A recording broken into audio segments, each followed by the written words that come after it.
Para iniciar el taller, tenemos la fortuna de contar con la presencia de la doctora Beatriz Romo. Ella es neuróloga pediatra, adscrita a la Unidad de Neurodesarrollo del Hospital Español, y nos dará como primer tema cómo me oriento si sospecho que mi paciente presenta autismo, datos clínicos, pruebas de tamizaje, pruebas diagnósticas, tratamiento y referencia del paciente. Hola, ¿qué tal? Buenos días, ¿cómo están? Yo soy la doctora Beatriz Romo y el día de hoy vamos a hablar acerca del trastorno del espectro autista, cómo podemos identificarlo de manera temprana y qué tenemos que hacer cuando lo identificamos y diagnosticamos. Muy bien, primero lo que vamos a ver es la definición de qué es un trastorno del espectro autista. Es en realidad una expresión atípica del neurodesarrollo. ¿Cómo es que nosotros vamos a saber de qué se trata este trastorno? Pues porque tenemos algunas teorías que nos van a dar a entender por medio de la parte de neuropsicología, de la conducta, todos estos temas cognitivos, cómo se relacionan con el desarrollo del cerebro, ¿no? Estas estructuras que tienen que ver con cada una de estas funciones y pues ahí podemos integrar una explicación de por qué está sucediendo este trastorno.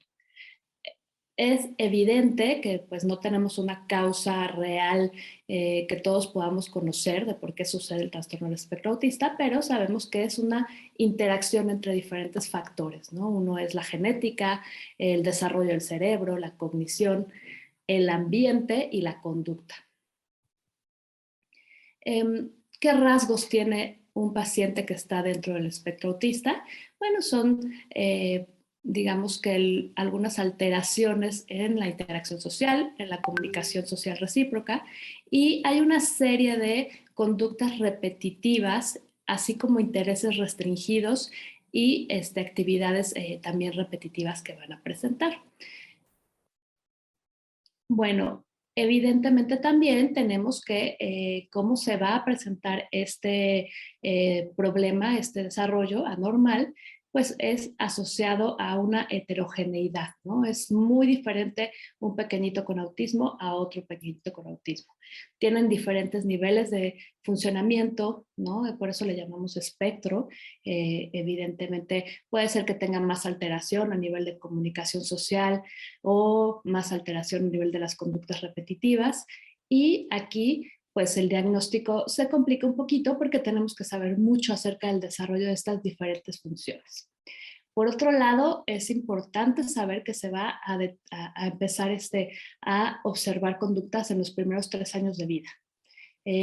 Esto también es importante porque muchas veces pues, el diagnóstico se retrasa porque decimos, no, hasta que no tenga 3 años no lo voy a diagnosticar. Y no, no es así. Nosotros tenemos que hacer un diagnóstico temprano, sobre todo porque si damos una intervención temprana, el pronóstico va a mejorar mucho. ¿Qué dificultades va a tener? Como ya vimos, en la comunicación social, en la interacción y pues también en estos juegos de representativos. Puede haber pues que no exista un juego imaginativo, un juego simbólico, sus intereses son muy restringidos. Hay características interesantes que puede haber como muy buena memoria remota. Otra situación que llega a suceder es que están muy interesados en ciertas partes de objetos, por ejemplo, que empiezan a jugar con las rueditas de un cochecito en lugar de jugar con el cochecito como debe de ser. Se preocupan por estas partes de objetos, ¿no? Más que por el uso funcional del juguete. Y tienen alguna dificultad en poder abstraer o generalizar todos los conocimientos. Se fijan más en el detalle en el todo, ¿no? Y pues por eso es que también estas lecturas sociales son un poco más difíciles que lleguen a hacerlas porque no están viendo todo el panorama. Ahora, ¿cuándo ocurre? ¿No? ¿Qué tan frecuente es? Como bien sabemos, en México pues no existen muchos datos a nivel de epidemiología, ¿no? Y en cuanto a autismo, pues se estima que alrededor de 6.200 personas nacen al año con autismo. En 2019 se estimaba que era entre 1 y 115 a 120 personas. Esto es un estudio que vamos a ver un poquito más adelante, que se hizo con el doctor Frombón y el doctor Marcin. Más adelante, podemos ver que también pues es mucho más frecuente en varones que en mujeres, con una relación de 4 a 1, También la OMS nos dice, ¿no?, que se estima que más o menos es 1 de cada 100, y en el 2020 la CDC nos estaba diciendo que la frecuencia es de 1 en 54 en poblaciones hasta los 8 años de edad. Se sacó esta estadística, ¿no? Como pueden ver, es algo bastante frecuente que sí va a variar de acuerdo a las herramientas de detección, así como pues a las distintas poblaciones y a los estudios que se están haciendo para detectar, pero aún así es algo frecuente. Aquí podemos ver cómo ha ido aumentando la prevalencia. Teníamos por parte de la CDC, pues en el 2004, 1 en 100, ¿no?, que es como la que nos está diciendo la OMS en la población general, y pues fue incrementando esta prevalencia hasta 1 en 54 que estamos viendo en el 2020. Vean también, esta es otra tablita donde vemos este incremento del 178% de la prevalencia. ¿Y por qué, no? ¿Por qué pasa esto? Pues tenemos como que buscar diferentes factores, ¿no? Uno de ellos es, pues, cómo se está haciendo los estudios a nivel geográfico, ¿no? Los grupos que se están identificando. Otro, pues, se ha visto que en un 11%, pues, la edad de los padres avanzada es un factor importante. Los factores sociales en un 16%. Y otra situación que se ha identificado es esta diferente manera de hacer el diagnóstico, ¿no? Al cambiar los criterios diagnósticos podemos detectar a más pacientes, y por eso también en un 27% se ha visto este aumento de prevalencia a causa de esto. Pero un 44% no tiene explicación en este momento. Aquí podemos ver el estudio de Frombón con el doctor Marcin, que se hizo en León, Guanajuato. En el 2016 se hace este estudio, y es de ahí donde podemos ver pues esta incidencia que comentaba hace un momento, de 1 en 115 a 1 en 120. Algo interesante que podemos comentar también es que en esta página podemos ver la diferente epidemiología alrededor del mundo de todos los estudios que se están haciendo de acuerdo al año y a la población y todas sus características, ¿no? Ahora, ¿qué es lo que tenemos que hacer, ya que estamos sospechando o no estamos sospechando, sino que tenemos que buscar cómo detectar un trastorno del espectro autista? Pues primero es lo que todo médico tiene que hacer en su consulta, ¿no? Es la vigilancia, ¿no? Y la vigilancia del desarrollo es algo muy importante. Y esto, pues, es determinando algunos factores, ¿no? Como buscar factores de riesgo. Esto es bien importante. Pues sabemos que más o menos entre 50 y 80% de los gemelos idénticos van a tener una concordancia de diagnóstico. Los gemelos fraternos tienen un 30% de concordancia, entre hermanos de 25%, y la recurrencia va a incrementar 50% si hay 2 o más hermanos o una niña con trastorno del espectro autista en la familia. Entonces, este es un factor de riesgo. Si nosotros estamos en la consulta y lo detectamos que hay alguien en la familia con un trastorno del espectro autista, tenemos que estar muy atentos. Bueno, evidentemente tenemos diferentes tipos de herencia, ¿no? Tenemos la herencia en la que existen, ¿no? Variantes, como les comentaba, de riesgo, y pues aquí podemos ver pues que tenemos algunas mutaciones o alteraciones genéticas del lado paterno y del lado materno, que al combinarse pues nos dan como digamos que resultado de los 4 hijos, 2 hijos con un trastorno del espectro autista. Y también tenemos estas variantes de novo, ¿no? No hay ningún antecedente, ¿no? Y también esto es bastante frecuente, y encontramos a alguien con un trastorno del espectro autista en la familia. También tenemos que hablar un poquito de las diferentes, digamos, qué tipo de herencias que podemos tener, ¿no? Como es pues por cromosomas, ¿no? Se ha observado que cuando hay una trisomía 21, ¿no? Cuando hay una aneuploidía, que hay una trisomía, en los síndromes de Down hay una mayor frecuencia de trastorno del espectro autista. También existen aumento en la frecuencia cuando existen pues algunas CNVs, ¿no? Por ejemplo, relacionadas al cromosoma 16, si hay alguna deleción o alguna duplicación de información, pues ahí podemos tener también como resultado este tipo de diagnóstico.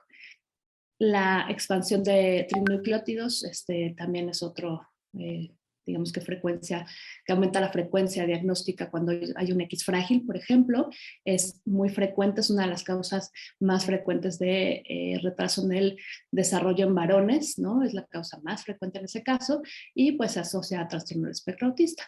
Y también, bueno, vamos a poder ver que existen pues alteraciones en los nucleótidos y esto pues nos va a dar diferentes mutaciones, como por ejemplo el PTEN, ¿no? Que tenemos que ver cuando tenemos este tipo de alteración. Los niños tienen macrocefalia y se puede asociar a algún tipo de tumoraciones. Esta es una serie de, digamos, de distintas alteraciones genéticas, ¿no? De CNVs que se han visto asociadas. Y aquí lo importante es determinar, ¿no? Que si existe uno de estos diagnósticos, como pueden ver, cada uno tiene sus características especiales. Puede haber, por ejemplo, epilepsia, pueden haber otro tipo de alteraciones del lenguaje asociadas. Entonces, al tener un diagnóstico genético, podemos tener una vigilancia de todas estas comorbilidades que pueden existir y estar mucho más atentos, ¿no? Entonces también es parte de la vigilancia el saber estos antecedentes y llegar a un diagnóstico genético. Ya vimos los factores genéticos como factores de riesgo, también tenemos otros factores de riesgo como la edad avanzada, ¿no? Que pues si es mayor a 35 años por parte de la mamá o mayor a 45 años por parte del padre, es un factor de riesgo importante. Otros factores de riesgo son los gestacionales, cualquier complicación durante el embarazo, si hay un peso elevado, si hay diabetes, hipertensión materna, enfermedades autoinmunes. Estas situaciones aumentan el riesgo de un trastorno del espectro autista. No tenemos mucha evidencia todavía acerca del periodo intergestacional, ¿no? Es limitada, que sí es menor de 24 meses, y pues algunos químicos se han visto, digamos que se han estudiado, ¿no? Aún, digamos que en el caso de los inhibidores de la recaptura de serotonina, no tenemos toda la evidencia para decir que este sea un factor de riesgo, pero tenemos que estar expectantes y seguir buscando pues más evidencia al respecto. Vienen después los factores ya del parto, ¿no?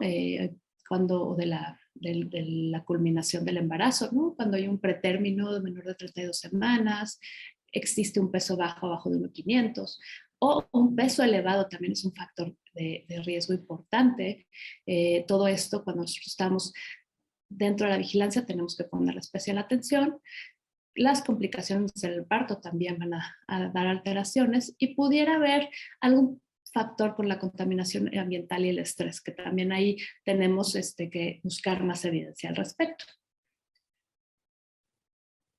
Ahora, nosotros dentro de las explicaciones que tenemos para hablar acerca del trastorno del espectro autista, pues es qué es lo que está sucediendo desde las etapas tempranas del desarrollo. Tenemos diferentes etapas, como es la neurulación, la proliferación neuronal, la migración, la sinaptogénesis, la poda sináptica y la mielinización. Y hay genes que pueden dar ciertas alteraciones en estas fases desde el inicio del desarrollo. Como hipótesis tenemos que puede haber una apoptosis anormal, ¿no? Y que esto pueda ocasionar un inadecuado desarrollo, así como alteraciones en la poda sináptica, cuando ya nosotros tenemos nuestra digamos que formación de conexiones, pues existe esta situación que es la poda sináptica, que es como ir podando el arbolito de conexiones que tenemos y tener las conexiones más efectivas que se pueden tener, pues no sucede esta situación como debería de suceder y pues finalmente el cerebro tiene conexiones anómalas que no nos van a estar ayudando. Esto lo hemos visto, ¿por qué? Porque los cerebros de los pequeñitos más adelante, entre los 2 y 4 años, tienen un aumento de tamaño, ¿no? de cerebro. Además, se ha observado mayor número de conexiones en la corteza frontal y temporal, que son pues, muy importantes para la cognición social, para el lenguaje y para la regulación de las emociones. También, pues la conectividad llega a estar alterada, ¿no? Llegamos a tener una hipoconectividad cortical, así como interhemisférica, y pues también esto va a ocasionar alteraciones. También tenemos factores protectores. ¿Qué factores protectores tenemos? Pues el famoso suplemento de ácido fólico, que es muy importante para muchas situaciones durante el embarazo, y se ha visto que con un consumo preconcepcional se disminuye hasta 40% el riesgo de un trastorno del espectro autista. Ahora, ¿cómo lo vamos a diagnosticar? Estamos ya en la vigilancia. ¿Qué tenemos que hacer ahora? ¿No? O sea, encontramos un factor de riesgo, encontramos alguna alteración. Bueno, ¿qué sigue? Uno es, aparte de ver los factores de riesgo, encontrar signos de alerta. Ese es el primer nivel diagnóstico. Después de esto vienen las pruebas de tamizaje para hacer una detección temprana. Posteriormente vienen las pruebas de confirmación diagnóstica, el diagnóstico de comorbilidades y el diagnóstico etiológico. Son los diferentes niveles que vamos a nosotros a tener. Los signos de alerta, bueno, son estas manifestaciones muy tempranas que se empiezan a ver desde los 12 a 18 meses de edad, ¿no? Muchas veces los papás están diciendo, es que me llama la atención, que no señala, que no me mira a los ojos, que no voltea cuando le hablo. Y siempre que hayan estas preocupaciones, no hay que decir, no, no pasa nada, no te preocupes, todo va a estar bien. ¿Por qué? Porque ahí es donde ya empezamos a perder los diagnósticos tempranos, ¿no? ¿Y qué es lo que sucede? Que los diagnósticos se están haciendo hasta los 4 años, ¿no? Es algo pues que está evitando que ayudemos a estos pequeños, ¿no? ¿Cuáles son los signos de alerta? Van a haber signos de alertas en las diferentes áreas. Uno es en la comunicación social. Si ven en esta imagen, podemos ver un pequeñito que está teniendo una clara atención conjunta. Con su mirada está observando el mismo objeto que mamá está observando y se lo está mostrando. Hito del desarrollo no se llega a observar en los pequeños con trastorno del espectro autista. Es algo importante que tenemos que darnos cuenta. Las emociones y la regulación de estas también está alterada. Una sonrisa social recíproca puede ser que no esté presente.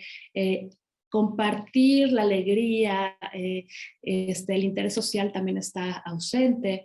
Como les decía hace un momento, ¿no? Que no voltean cuando les hablan por su nombre, no hay gestos significativos como decir dame, señalar, y pues no coordinan, ¿no? Tanto la mirada como los gestos con las manos para tratar de llegar a una interacción y comunicación social. Vamos a ver un videíto.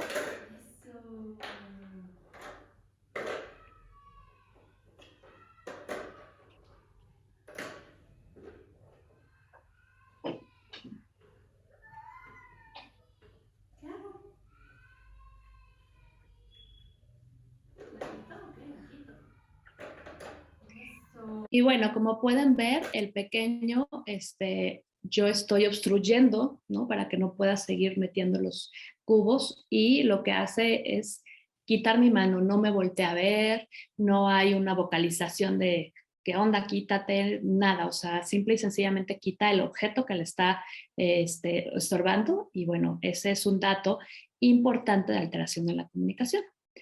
También vamos a ver algunas otras datos de alerta, ¿no? Como son el que no imiten acciones con objetos, manipulan excesivamente los juguetes y hay acciones repetitivas con estos.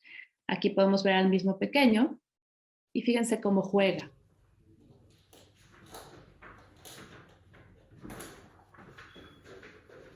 Un pequeño de esta edad debería de estar jugando con el cochecito como cochecito, quizás, bueno, pues ya dándole de comer al bebé que se encuentra ahí, y lo único que estamos viendo que hace es que está manipulando los objetos, los está observando, y es repetitivo su manera de jugar, ¿no? Esta manipulación. No sabe muy bien para qué sirve el juguete, no hay un juego funcional. Ahora va con los cubos a hacer la misma situación, a girarlos, girarlos, girarlos.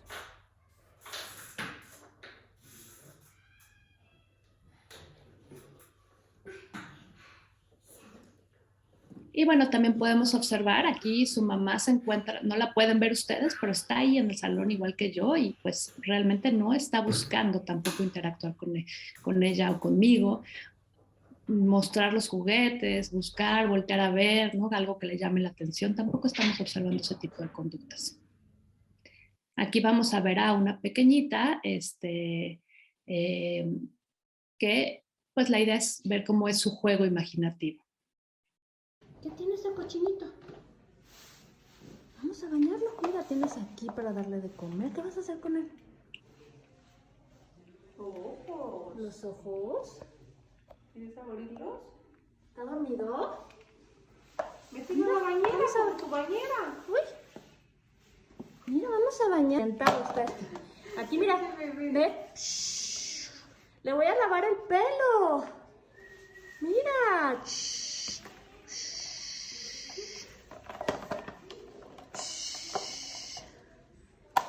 Está intrigada con los ojos. Y bueno, como pueden ver, aquí no hay nada de juego imaginativo, simbólico, funcional. Lo único que hace es esta manipulación de objetos, primero con pues con el cochinito de plástico, el patito, aplastarlos, ¿no? Y tomar al bebé y manipular ojos. Trato de acercarle a los juguetes como para invitarla a que juegue imaginativamente y no lo hace. Ahora vamos a ver otra pequeña en la misma actividad. Vamos a hacer esto. Vamos a armar una. Dale, vas a hacer. ¡Ay, se cayó el bebé! ¡Solo! Eso. ¡Ay! ¿También en la cabeza? Mira. Voy a abrir la llave. ¡Ay! Está caliente, ¿eh? Déjame la muevo. Mira el patito. Mira. Me lo van a dar. Gracias. Muy bien. ¿Van a bañar a la bebé? Vamos a bañarlo, mira. Aquí está. Ay, muy bien. ¿Quieres ponerle jaboncito? Ponle jaboncito. En la cabeza. Aquí. Sí, ese En la bulla, ¿verdad? Aquí, mira, ven. Vamos a bañar al bebé. ¡Ah! El pasto, ponlo aquí en el agua. Y mira, ve cómo lo bañamos. Le echamos agua. ¡Ay, se cayó! Mira, qué bien. Aquí. Ponlo aquí. Lo vamos a poner aquí, mira, en la Con el bañera. bebé. La bebé quiere jugar con su patito. ¿Le vas a dar de comer aquí en la boquita? Ya la sacaste de la Ah, bañera. ya se bañó. ¿Qué estuvo? ¿Ya? ¿A dormir? Ay, ¿quiere que le dé la pacha yo? Qué rico. Ya tomó la pacha, dormila. Duérmala. Así, duérmala. Eso. Ah, ¿más comida para el bebé? Ay, Ok. qué rico. Ese es el shampoo. Ay, qué rico come ese bebé. ¿Y dónde va a dormir Cuidado. el bebé? Venga, dame la muñeca. Mire, le vamos a dar la pachita.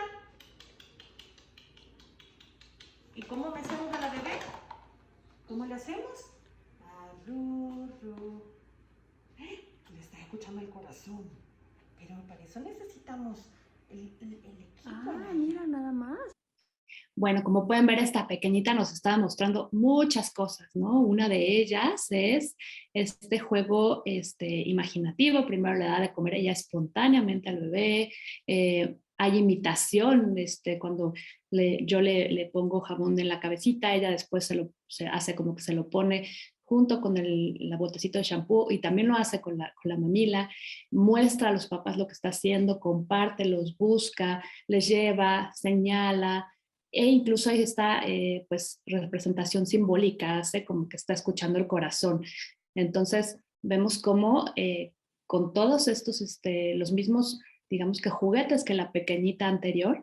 Ella, siendo aún más pequeña que la nena anterior, tiene muchísimo más juego imaginativo. Evidentemente se puede observar que hay un retraso importante en el habla, ¿no? No hay una sola clara palabra, únicamente aproximaciones, ¿no? Dicen ma como de más, y hace algunas vocalizaciones, pero las está dirigiendo, ¿no? Entonces está intentando comunicar. Y eso, pues, es muy interesante, como lo vemos, de diferente en una pequeña que está dentro del espectro y otra que en realidad, pues, está con un retraso del habla. También, bueno, en cuanto a signos de alerta, está en las alteraciones en lenguaje y cognición. El desarrollo cognitivo puede estar alterado, retrasado o de no carácter atípico. No hay un balbuceo recíproco social, ¿no? No hay una producción y comprensión del lenguaje. Puede ser que sí estén hablando, ¿no? Y que estén diciendo palabras, pero estas palabras son repetitivas.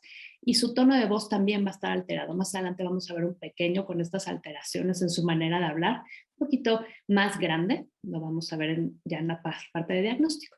Otro signo de alerta es siempre que se pierda cualquier habilidad, sobre todo la pérdida de palabras. Entre los 18 meses y 24 meses sucede más esto, es muy frecuente, y alteraciones en esta pérdida del contacto y vínculo social.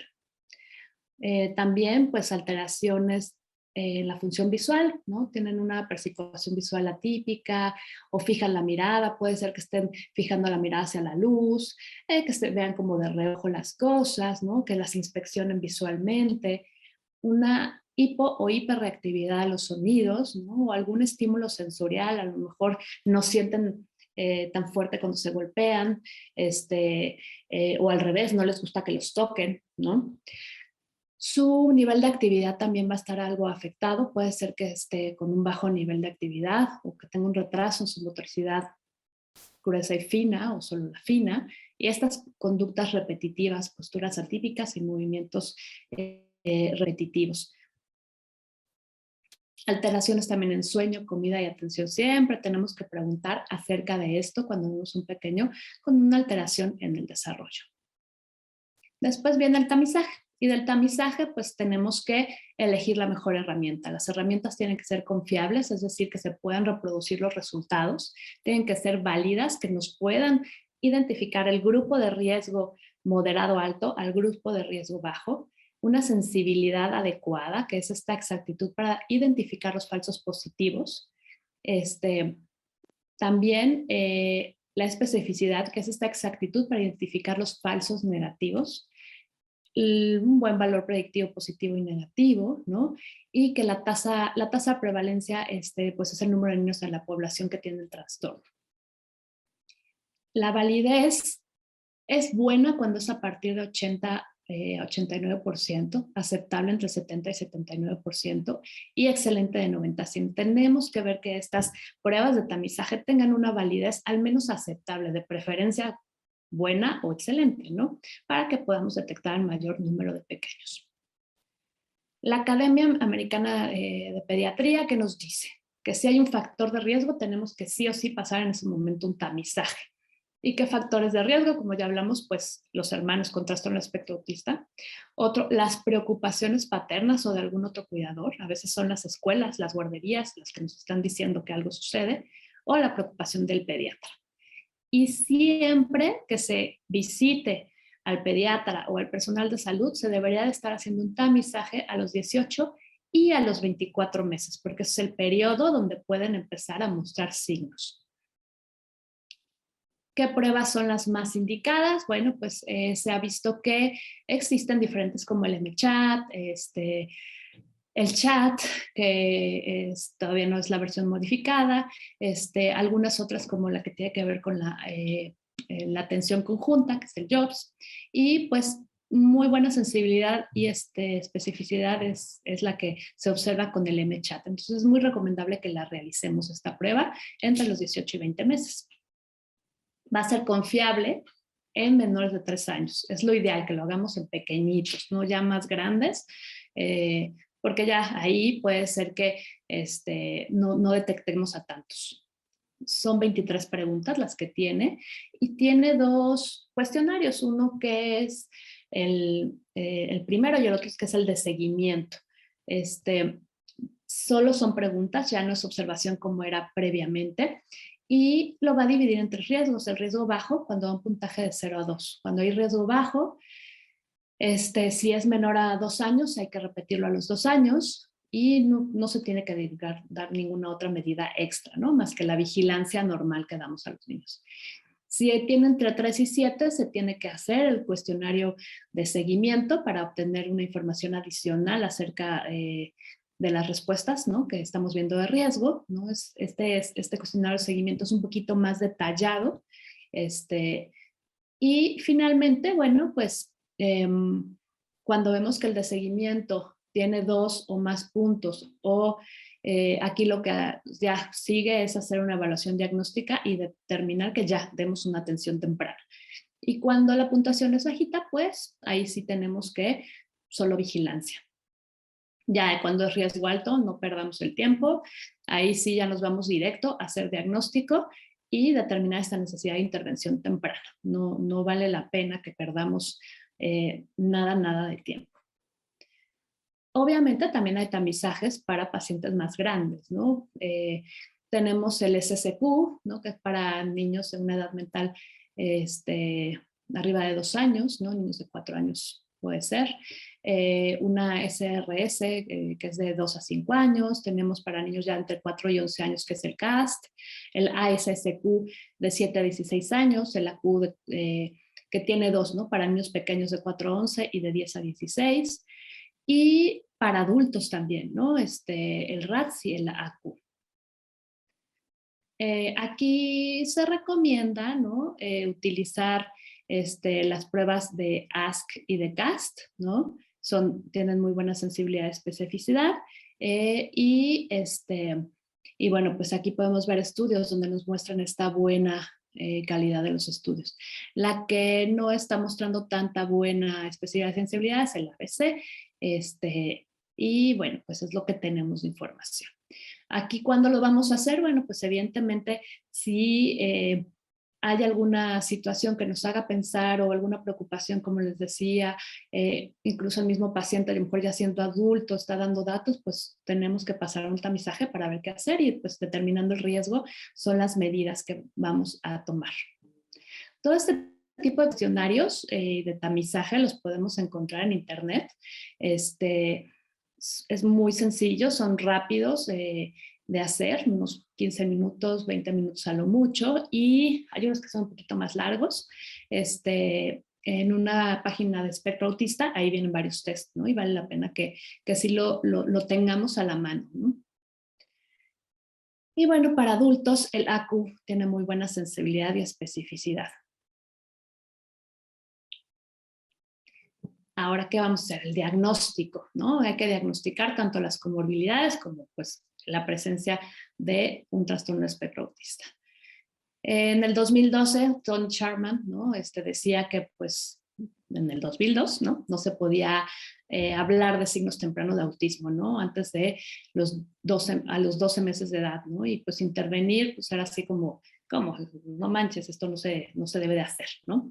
Y a los 18 meses, el diagnóstico de autismo, sabemos al día de hoy que ya es fiable, se puede diagnosticar perfectamente y pues evidentemente lo tenemos que hacer para dar una intervención temprana. ¿Cómo vamos a diagnosticar? Primero hacer lo que hacemos con todos los pacientes, una historia clínica. Tenemos que escuchar todo lo que los padres nos tengan que decir de sus preocupaciones, también qué se dice en la escuela, casa, trabajo, los síntomas y sus comorbilidades que está presentando y todos los antecedentes de pre, peri y neonatales. Vemos también dentro de la historia clínica cada uno de los hitos del desarrollo. Tenemos que estar viendo si hay alguna alteración pues en el área motora, alguna alteración sensorial, que tengan una hiperrespuesta, todas las áreas motora, adaptativa, lenguaje, cognitivo, comunicación y social, emocional. Cada una de estas las tenemos que explorar. La exploración física, siempre, siempre, siempre hay que detectar algún tipo de dismorfia. Si hay macro o microcefalia, podemos usar en niños menores de 5 años las tablas de la OMS, ¿no? Es muy recomendable. Y si vemos algún marcador neurocutáneo, ¿no? Porque, por ejemplo, una neurofibromatosis puede asociarse a un trastorno de espectro autista, entonces tenemos que estar muy pendientes. Y, evidentemente, toda la evaluación clínica del neurodesarrollo completo. Vamos a observar cómo juega, cómo se comporta, cómo interactúa, cómo se comunica, si hay habla, si hay gestos, ¿no? Y si este lenguaje es adecuado para la edad o es repetitivo o tiene alguna alteración.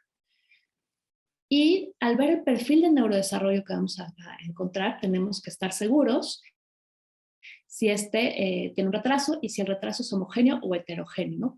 Cuando decimos que es heterogéneo es cuando vemos retraso a lo mejor en una o dos áreas y el resto están dentro del promedio, hay una diferencia bastante significativa, y de acuerdo a ese perfil que tengamos, también la intervención va a ir dirigida a cada una de sus dificultades.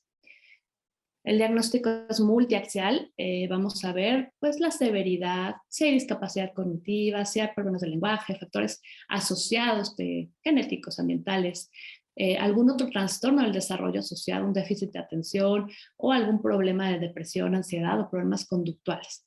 Y también si hay catatonia asociada.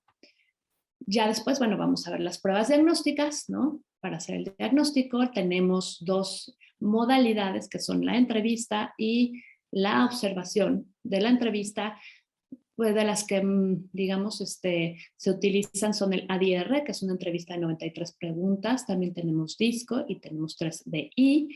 Estas requieren, las dos primeras, pues una muy buena entrenamiento, ¿no? Es importante que sepamos usar las herramientas para que sepamos qué estamos buscando y no se nos vaya ningún diagnóstico. El diagnóstico con el ADR se puede hacer a partir de los 2 años. Ya se está trabajando en la versión toddler, ¿no? Para niños más pequeñitos. Y para la observación está el ADOS-2. El ADOS-2 es desde los 12 meses hasta la edad adulta, ¿no? Hay diferentes módulos. También estamos en un entrenamiento pues muy intensivo. Y para CARS, que es la otra prueba de observación, el entrenamiento es moderado, no es tan intensivo y es una prueba un poquito más cortita y más accesible, digamos. Aquí podemos ver los manuales del ADR y del ADOS, ¿no? De la entrevista como tal y de las pruebas observacionales. Este es el CARS. El CARS es también a partir de los 2 años, ¿no? Son los materiales del ADOS. Como pueden ver, hay materiales para niños pequeñitos, como la cajita de sorpresas del payasito, un conejito, un bebé, pero también tenemos libros para niños más grandes, ¿no? Y actividades para adultos también, ¿no? Para que podamos observar de acuerdo al nivel de edad lo que tenemos que encontrar. ¿Qué nos dice Cochrane? Pues que estas pruebas tienen en cuanto al ADOS una muy buena sensibilidad y especificidad, el CARS una sensibilidad aceptable y una especificidad pues entre aceptable y excelente, y el ADR pues sí, su sensibilidad no es tan buena, pero la especificidad sí lo es. Entonces, lo que se recomienda es que mezclemos tanto el ADOS con el ADR o con el CARS, con cualquiera de estas dos, para que podamos cubrir todas las necesidades de sensibilidad y de especificidad. Aquí vamos a ver una pequeña entrevista de un niño de 2 años. Ok. ¿Dice que sí con la cabeza? No. No, nada más el no, pero sí no dice. ¿Y con la cabeza lo hace o verbalmente? No, con la Con cabeza. la cabeza le hace que no. Lo hace. Y lo hace Y muy esporádicamente, ¿eh? O sea, no muy seguido. a veces lo hace, ok. A veces. ¿Algún otro gesto que tenga, como hacer shh para que alguien se calle, o saludar, o decir, cárgame con las manos, o dame? Bueno, eso de cargar. De todo lo que acaba de decir, solamente una es sí, el cargar. El O sea, cargar. él se acerca y te levanta, o sea, no te hace así, Ajá, pero te levanta. levanta las manos.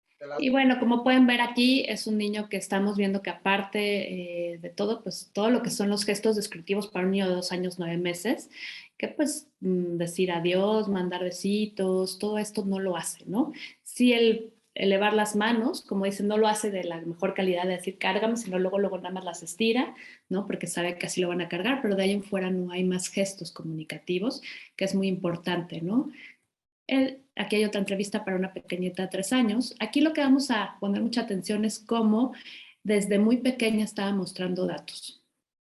Entonces empecé a mandarle videos de cómo jugábamos y, y dijo, después voy a tener, ya cuando seamos el semáforo naranja, ya voy a tener unas sesiones con ella de juego. Y al principio me había dicho que iba a tener 3 sesiones y ya desde la segunda sesión me dijo, mira, no necesito la tercera sesión. Me dijo, sí necesitas ver a un neurólogo. Ok, perfecto. Y ya fue así como comenzamos. Como comenzaron todo. Oye, y regresando un poquito a esto que te diste cuenta que no hablaba y que empezaste a preocuparte, ¿cómo qué edad tenía cuando tú dijiste algo no va bien inicialmente? A lo mejor decías, bueno, va a pasar, pero los primeros síntomas que notaste del lenguaje o lo que has notado. Los primeros síntomas yo creo que fueron como al... digo, la verdad soy muy mala con esto de las fechas, pero por decirte algo, al año y medio ya te decía mucho yo le cantaba mucho, entonces le cantaba la canción de esta, oh my donna, ¿no? Y ya me decía todos los animales, ¿no? Me decía la vaca, el pescado, el cochino, el caballo, así todo, ¿no? Hasta hacía incluso el sonido del caballo, ¿no? Que muchos niños no lo podían hacer, ella lo hacía perfecto. Te aullaba como lobo y todo, y incluso te los decía, se los decía en inglés y ella los decía. Y después pasó un tiempo, no sé, te voy a decir, era un solo animal, ¿no? O sea, de algo que ya lo decía, que ya todo se lo dijeras y no. Ya haz de cuenta que jamás había conocido esos animales. Eso me empezó a preocupar y justo fue como que empezó no sé cuándo es el día el Día Mundial del Autismo. Bueno, aquí para ser breves, como pueden ver hay una pérdida de habilidades de lenguaje, ¿no? Ya tenía palabras, dejó de decirlas, que es un dato importante. Se está haciendo el diagnóstico alrededor de los 2 años, 9 meses y pues ella ya estaba mostrando datos desde los 18 meses. Se pudo haber hecho un poquito antes, ¿no? Hubiera sido lo ideal. Por eso es importante que los conozcamos. Aquí vamos a ver a un pequeño de 7 años, fíjense muy bien en su lenguaje, en sus intereses, ¿no? Para que se den cuenta de qué alteraciones podemos encontrar en este grupo de edad. Te voy a prestar unos juguetes para que juegues un ratito. Y también de bomberos.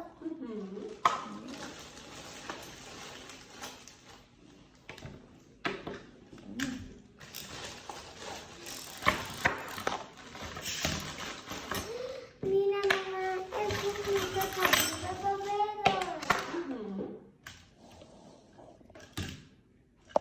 Nada, cadera para esconder.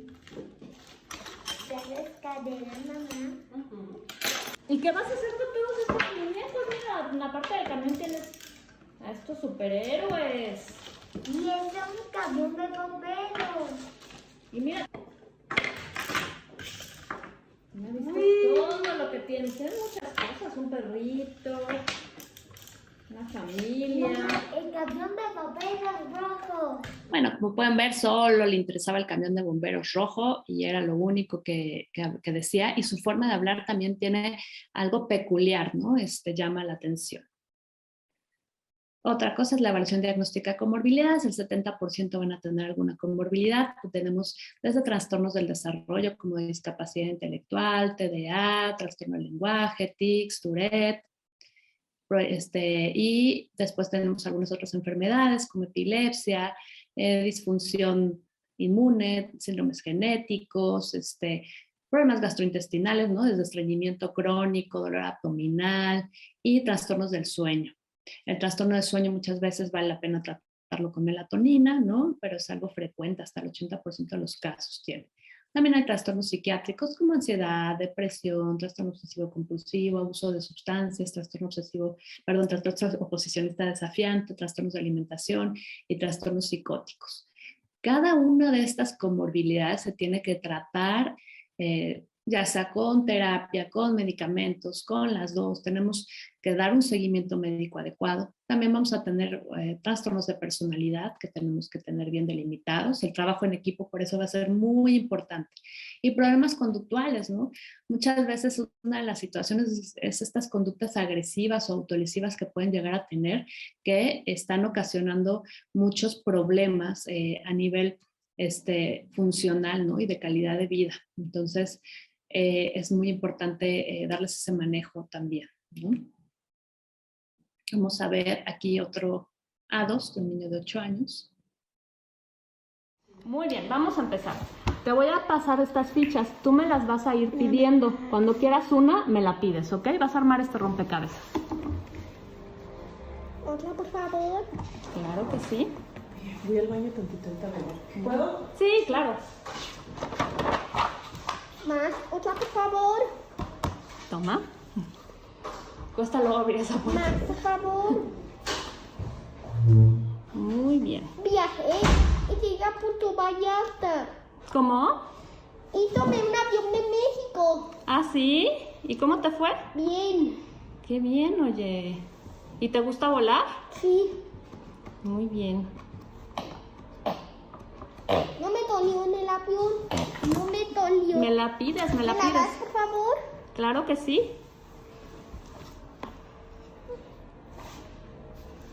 Bueno, como pueden ver, este pequeñito no tiene muy buen contacto visual y si se fijan, su control de impulsos está un poquito afectado. Este niño tiene comorbilidad con trastorno de déficit de atención, entonces también esto se tiene que tratar. El diagnóstico etiológico, bueno, es complicado porque es algo multifactorial, tenemos factores genéticos y ambientales, hay, digamos que, pues esta posibilidad, ¿no? De que ya les comentaba antes, de ver qué gen puede ser el afectado, más o menos 35-80% de riesgo mayor entre gemelos, ¿no? Y ¿qué es lo que tenemos que hacer para buscar el diagnóstico genético? Pues buscar una causa específica como X frágil o un síndrome de Rett, ¿no? El síndrome de Rett nos va a dar un pronóstico evolutivo, o dar una posibilidad de dar tratamiento en fenilcetonuria, y también conocer, ¿no? Qué sucede en estas alteraciones genéticas como inversiones y duplicaciones del cromosoma 15, de este locus Q11, Q13, también ver si existe alguna alteración en neuroimagen como esclerosis tuberosa y pues todas las alteraciones biológicas asociadas a una embriopatía.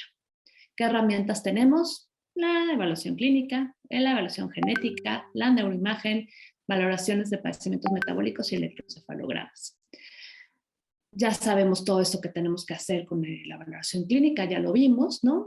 Pero bueno, también algo importante es ver que no haya problemas auditivos y visuales y el estudio genético. Hay que hacer dentro de los estudios, primero, pues se tiene que descartar un X frágil, ver si hay microarreglos y finalmente, pues en un 26 a 29% de los casos podemos detectar alteraciones con una secuenciación de exomas. La neuroimagen, la verdad es que realmente no nos da tanta información. Muchas veces se realiza, hasta en 86% de los casos se puede llegar en España se vio que se realizaba, 76% de pruebas neuropsicológicas y 63 genéticas, pero generalmente no nos da una información etiológica.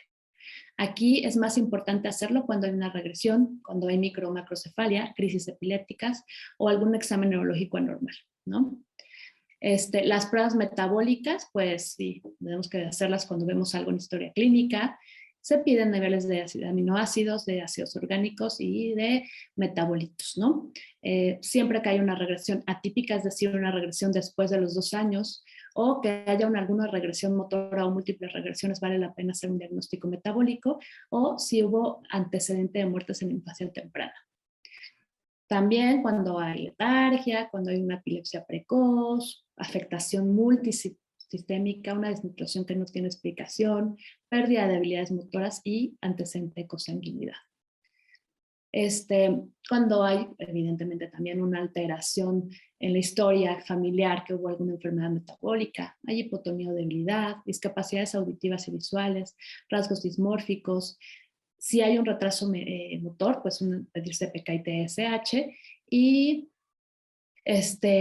pues no hay una evidencia como tal, ¿no? De que funcionen estas valoraciones de rutina de causas ambientales o metales pesados. El electroencefalograma, como les decía, no debe ser de rutina. Es más bien cuando vemos alguna regresión atípica, cuando sospechamos que hay crisis, cuando sospechamos un Landau-Kleffner, evidentemente, y siempre tenemos que decirle a la familia cuáles son las posibilidades de presentaciones de las distintas crisis para que estén atentos y en ese momento también lo realicemos. Porque pues si el electroencefalograma nos sale anormal, no necesariamente va a requerir un tratamiento. Entonces tenemos que estar sospechando algo, como siempre que pedimos un estudio, tenemos que estar sospechando algo para pedirlo. Les voy a poner un pequeño caso clínico. Esta es una niña de 3 años 5 meses, de antecedentes pues, perinatales, una madre de 34 años al momento de la gesta, diabetes gestacional e hipertensión, estamos viendo ahí factores de riesgo, y una infección de vías urinarias. El parto fue de término, un sangrado abundante, lloró y respiró al nacer, no tenemos el APGAR, el peso fue de 2,900, y aquí podemos ver un poco de esta pequeña. Ahí.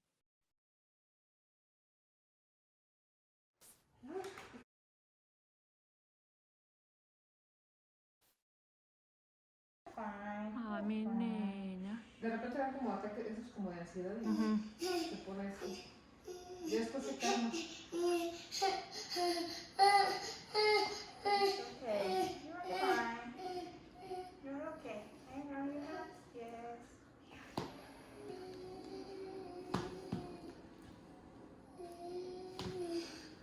¿Dónde? ¿A dónde vas?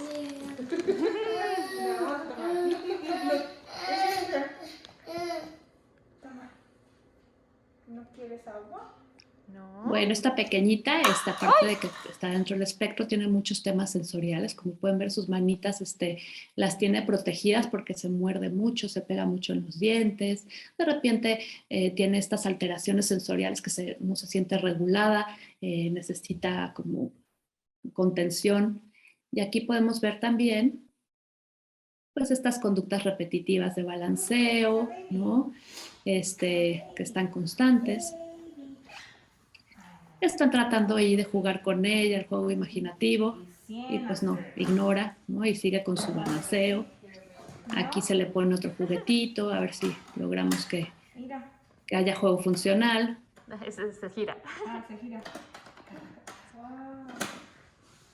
Se muerde, ¿no? Como pueden ver. Sí hay algo ahí de respuesta.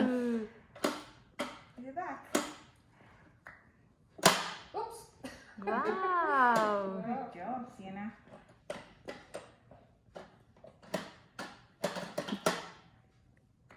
Intentó algo de su instrumentado, tomar la mano de su mamá para que le resolviera. ¿Qué pasó?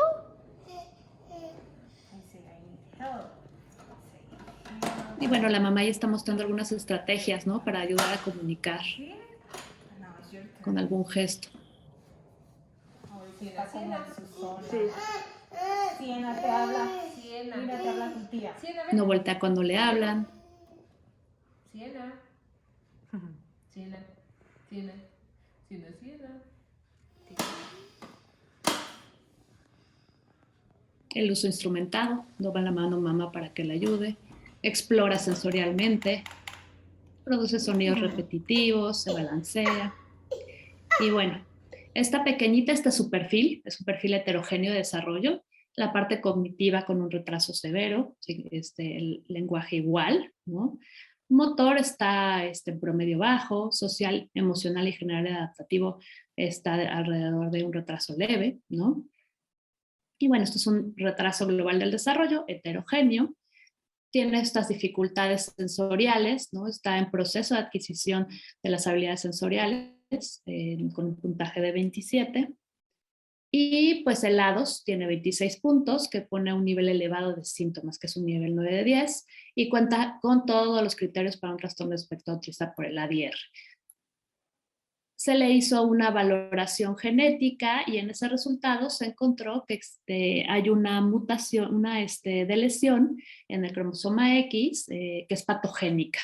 Aquí, pues esta alteración codifica para este gen y ¿Qué es lo que hace? Regula la formación de dendritas y medía la actividad de interleucina 1 beta. Se ha asociado a discapacidad intelectual ligada al X, diferentes grados de autismo, ¿no? Como en el caso de ella. En mujeres suele ser más leve. En este caso, pues no se está comportando leve, vamos a ver cómo va evolucionando. Y pues ya sabemos aquí qué es lo que tenemos que vigilar y irnos actualizando con este diagnóstico cada vez que veamos esta pequeña. De intervenciones tenemos múltiples intervenciones, ¿no? Los enfoques conductuales como ABA, que se basan en estas respuestas de premio a las conductas, ¿no? Ayudar a que haga lo que parece correcto y pues evitar que haga lo que no está funcionando. El modelo Denver, que es un modelo de desarrollo, un enfoque de desarrollo, se va a determinar cuáles son sus habilidades en ese momento en diferentes áreas y a base de eso se trabaja. Ya enfoques educacionales como Teach, se pueden poner en el aula algún tipo de herramientas con imágenes para ayudarlo a comprender, ¿no? Mejor las órdenes. Estos enfoques sociorrelacionales, como el juego de floor time, que es en el piso, que puedes, mediante sus intereses, tratar de lograr que haya una mejor interacción, ¿no? Talleres de habilidades sociales para niños un poquito más grandes. Y pues los enfoques psicológicos, ¿no? Las comorbilidades hay que tratarlas siempre, la presión, ansiedad, ¿no? Y pues la terapia cognitivo-conductual suele funcionar muy bien. El tratamiento farmacológico, bueno, no existe un medicamento que trate el autismo, solo van a mejorar síntomas y signos asociados. Es un apoyo de la intervención terapéutica, no digamos que la resolución del problema, y solo se hace cuando ya descartamos que haya algún problema médico que esté ocasionando, a lo mejor el trastorno del sueño es por reflujo y no por un tema que requiera un manejo de otro tipo de tratamientos, o también cuando hagamos alguna modificación ambiental, ¿no? Hay diferentes tipos de fármacos que podemos utilizar, como son antipsicóticos, como son antidepresivos, y cada uno de estos que vamos a utilizar es de acuerdo al síntoma que vamos a encontrar, ¿no? Siempre recordemos que el trabajo en equipo es importante, ¿no? El trabajo de los médicos pediatras, los médicos generales, es pues encontrar estos diagnósticos y referirlos de manera temprana, ¿no? Y pues agradezco mucho su atención, nuevamente espero que sea de utilidad y pues nada más. Hasta luego.